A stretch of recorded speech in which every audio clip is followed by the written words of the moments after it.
going to make the album yet. How long ago did you record it? Oh, this is about, what, 2 weeks ago now? yeah. About 2 weeks ago. So just a crazy blow, you know, with a crazy blow on top of a crazy blow. Yeah, this is a remix. Yeah. Yeah, this is just sort of, it's just a mad song that is in 4 parts. This is the first part. The first part's about a year long, the second part's about 4 years long. You haven't had a chance to work in here terribly often, have you? No, this is the first time we've worked here. It's fantastic. Yeah. In fact, this is the first time I've ever really enjoyed recording. Yeah. Why do you think that is? Why is it? Good equipment, Brother John, good vibes. Yeah. Good studio for sound. Yeah. And a crazy tone. Yeah. Yeah. What do you balance it? What do you balance for those speakers up there? No, this is an album track, and you mix it for an album track. You mix it for people listening to it on a stereogram as opposed to people listening on a transistor. Yeah. It's different flash altogether, you know. Singles you sort of mix for radio stations and for 45 record players that don't have much sort of quality, so you try and really ram it out. Did you do Liberate Rock here? No, that was Channel 9. Yeah. How did you balance that? Was that supposed to be a... That was meant more for radio stations, but we still had sort of, you know, we had too many things in mind. Yeah. But it was a good single for radio stations. Yeah. And God's off an album you're putting out. It's off the blow that could be the album. Yeah. Let's put it that way. Yeah. If it turns us on, it goes on. If it doesn't turn us on, we burn it. Stand by. Here comes God.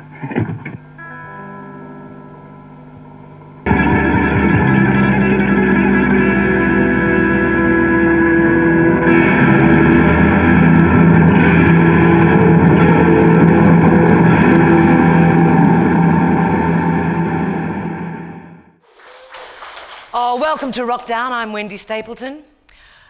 Before 1964, if you wanted to make a pop record, you'd probably head up to Sydney to CBS or Festival Studios. But by 1965, Bill Armstrong had opened his own little studio. It was in South Melbourne, a little terrace. And by the late 60s, if Melbourne had become the pop capital, then Armstrong's was definitely the engine room. Would you please welcome Mr. Bill Armstrong. Hey.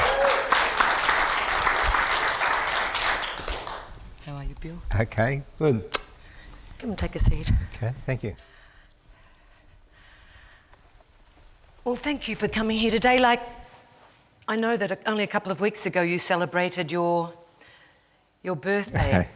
80. 80, yeah. Okay. Thank you.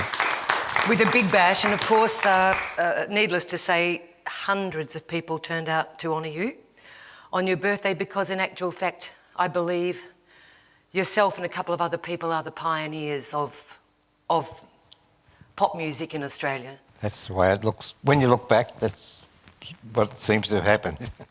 So where did it all start for you? Oh, when I was born, 1929. Yeah. Good year, because that's when electrical recording started. So where did your passion for actually not just music start, but the idea of engineering? Well, I don't think I think it was just my interest in swing and jazz generated from that was the popular music of the days in the 30s and 40s. And you also went through radio, didn't you? You sort of started off in the rooms of radio and cutting commercials. Yes, I worked at the ABC and 3UZ and 3DB in the 40s and 50s, recording at 3UZ programs. Like I used to do presentations of the live programs to air of musical programs, and at 3DB I worked on things like Music for the People and with Hector Crawford, that sort of thing. It was all music all the way. That was that the Mayan Music Bowl then? Yes. I know you also had something to do with the opening of the Olympics. Yes. Well, a friend of mine, Neil McRae, who was an engineer who helped me a lot, he was the engineer who built all the equipment, sound equipment for the cricket ground for the 1956 games. and I became the operator for the system in there for the whole of the game period. So it was pretty interesting. So in those days, were the majors, like the radio stations, what were the big record companies doing in Melbourne? What sort of stuff were they recording? Oh, I don't think they were recording much at all.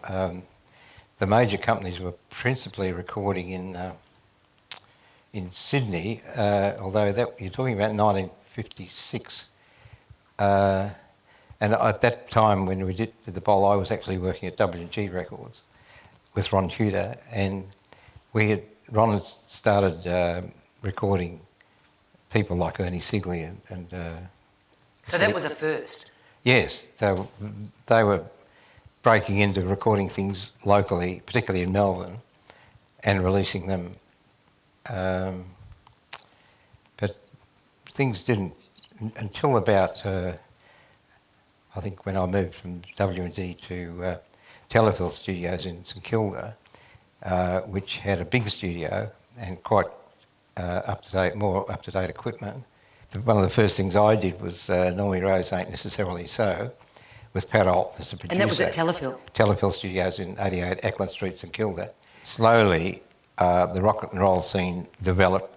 People like Lynn Randell and Bobby and Laurie, and then the Go Show came, all sorts of things. Television. Started to evolve in Melbourne, and it was Melbourne slowly became the centre of things.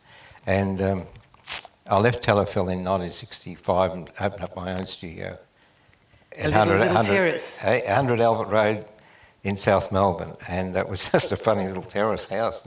But that grew very rapidly, didn't it? Yes. Well, by 1972 I had 5 houses. The same man, as I found out, owned nearly all the houses in the street. As they became vacant, I took them up and put a studio in them.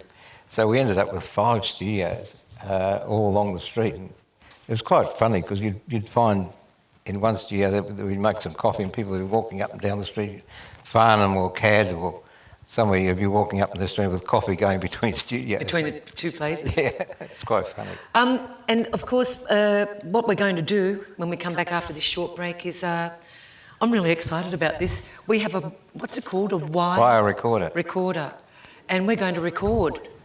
And look at this. This is? That's my first microphone. My father bought me £5 it was in about 1944. And what is it? What make is it? It's made by Steen Sound System in West Melbourne. So it's just fantastic. A good little So mic. we're not going to use that to record? No, I should have hooked it up to fool people, but at the moment it doesn't work. We'll take a short break, and when we come back, we're going to be over there recording on a wire recorder. I'm very excited. We'll be back soon.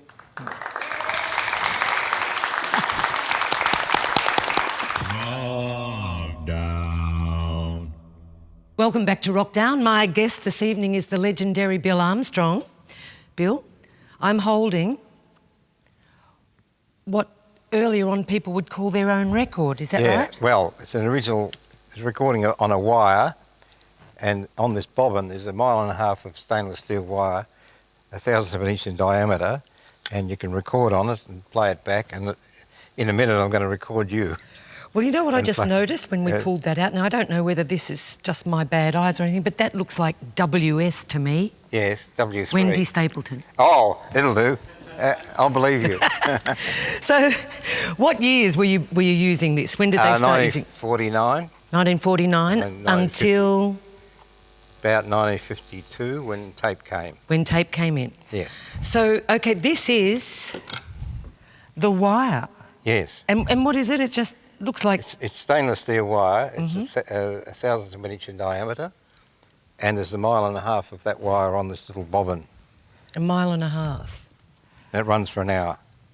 Okay, so let's start this amazing-looking contraption up. It's all a bit technical for me, so... Are you going to do something?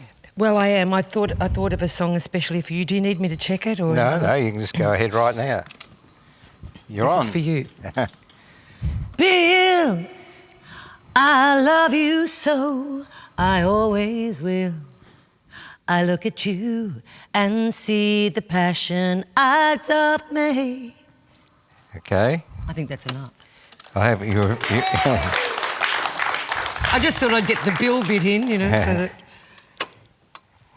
This is amazing. Okay, here we go.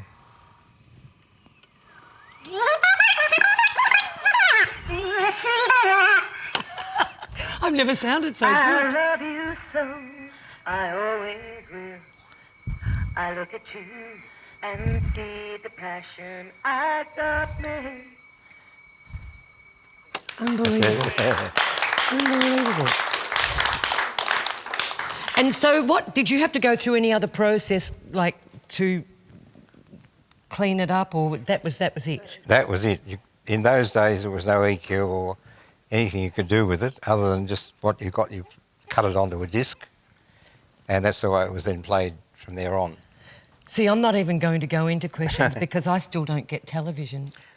I don't get it. Right. So that's eventually this? Yes. And then how then was that printed onto what would have been like the big... It would be when on you the cut 78 it? records in Yeah, those how did days. you do that from this? I had a disc cutting machine, Yeah. and so you put a disc on it, which was a metal disc coated with black coating, which was soft, which you could cut in. You have a lathe, like a cutting lathe that they use in machine shops, where it actually would cut a groove into the record, which people who've got LPs or 78s would know what that is. Then you could play that on Cut a that onto that. play it onto a gramophone. Yeah. And is that what they call, is that an acetate? Yes. An acetate. Sorry, the word slipped out of my head. That's all right. No, I was just interested. Acetate's right. Because I've got this here now.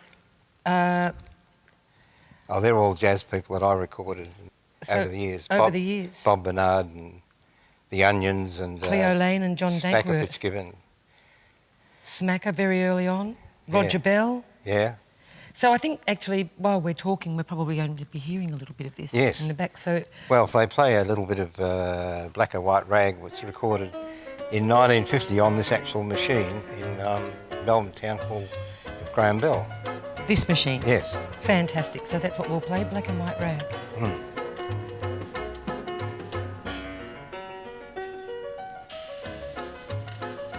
As we were saying, you started to realise there's a huge gap in the pop market here in Melbourne, and it was time for you and a group of people to actually start the ball rolling with all of these fabulous new artists that were coming up. So you opened Armstrong Studios, eventually moved, you became so big that you moved from your 5 little terraces. Yes, into... well, it became so cumbersome and we needed a bigger studio, and I kept looking around, and eventually I found this huge Melbourne butter supply warehouse in Bank Street, which ultimately became Armstrong's in Bank Street. And it had 96,000 square feet of floor space, which It's a huge was building. totally it ridiculous. was a huge building. You were, I guess, responsible, or one of the people responsible for opening or starting up Australia's first FM, Commercial FM station. commercial yes, FM yes. station. So we'll talk about that when we come back. We'll take a short break, thank you. Wrokdown. Welcome back to Wrokdown. Our special guest is Bill Armstrong. We've just recorded on a 1949 wire recording. I sound like... Sounded like you. I guess I did.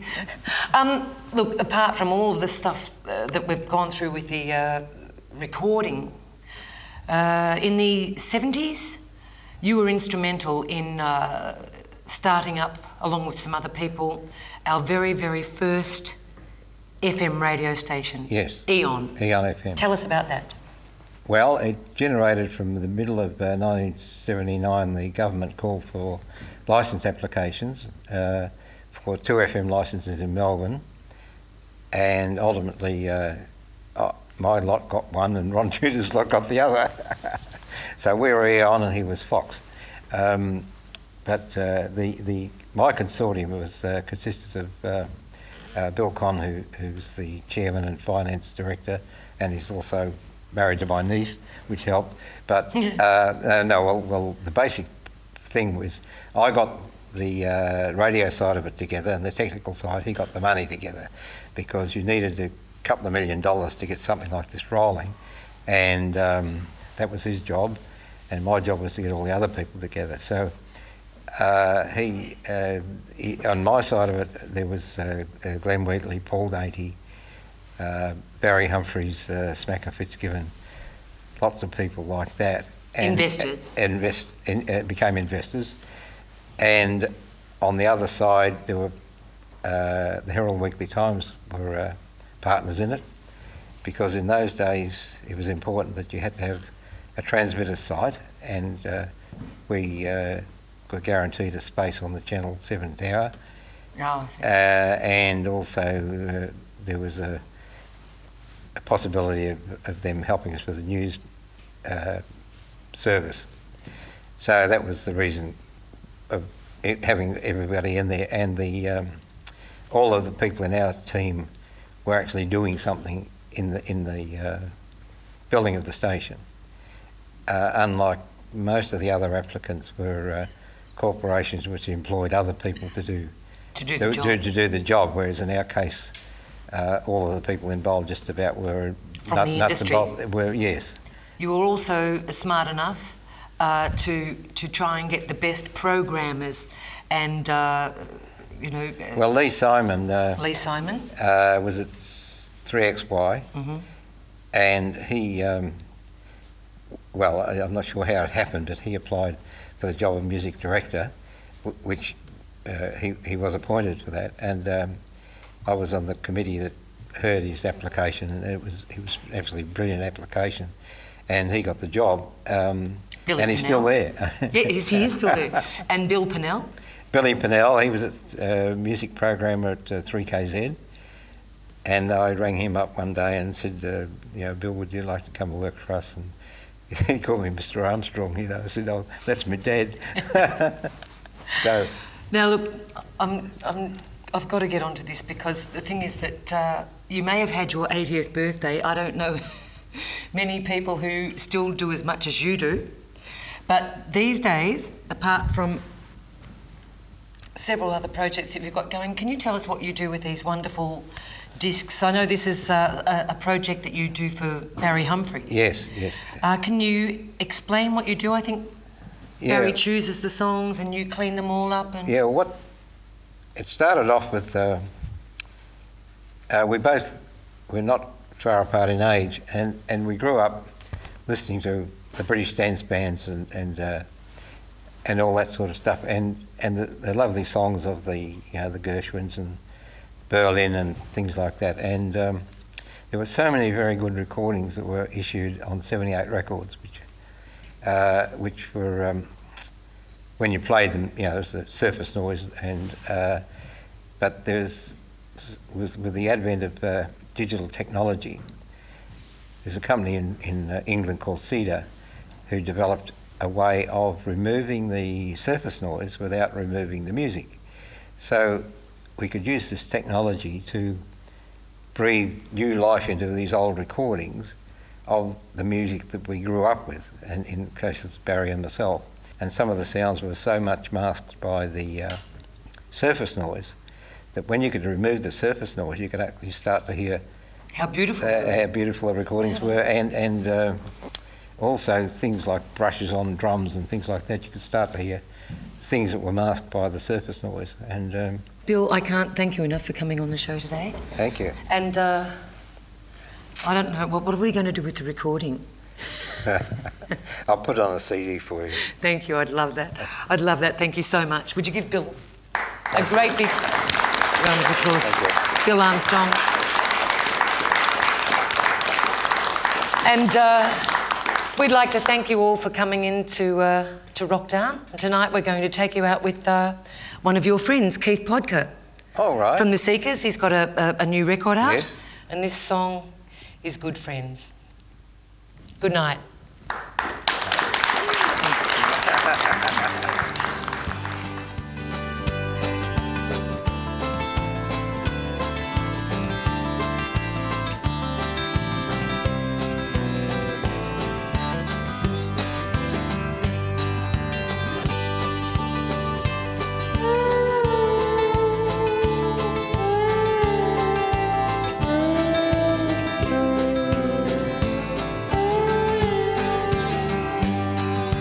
Good friends find a way to be near enough to bend a shoulder, warm enough when thoughts grow colder. Good friends and good friends only stay till the circle moves much closer to the loving feeling they all knew as good friends. And just to talk with you tonight takes the sadness out of sight, makes the wrong words all seem right. And in your laughing company, I can tell how strong a friend you are to me. Good friends take the time for the love they bring to find its mark, to light a candle in the dark. They're good friends, and good friends realize there's a world of joy beyond the pain, where fallen dreams can rise again. With good friends, and just to talk with you tonight takes the sadness out of sight, makes the wrong words all seem right. And long before the night is through, you will know how strong a friend I'll be to you.